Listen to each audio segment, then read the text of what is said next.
system on KNA.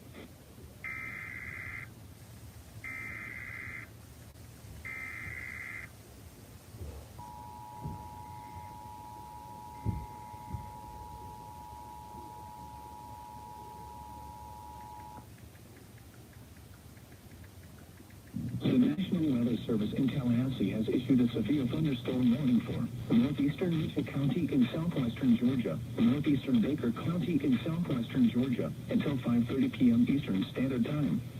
At 4:50 p.m. Eastern Standard Time, a severe thunderstorm was located over Camilla, moving north at 15 miles per hour.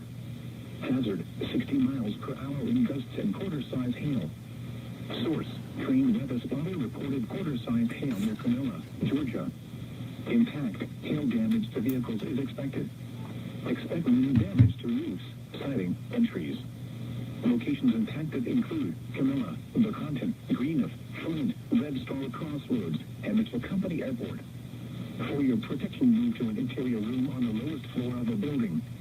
Repeating, a severe thunderstorm warning has been issued until 5:30 p.m. Eastern Standard Time for the following counties in Georgia, Baker, and Mitchell.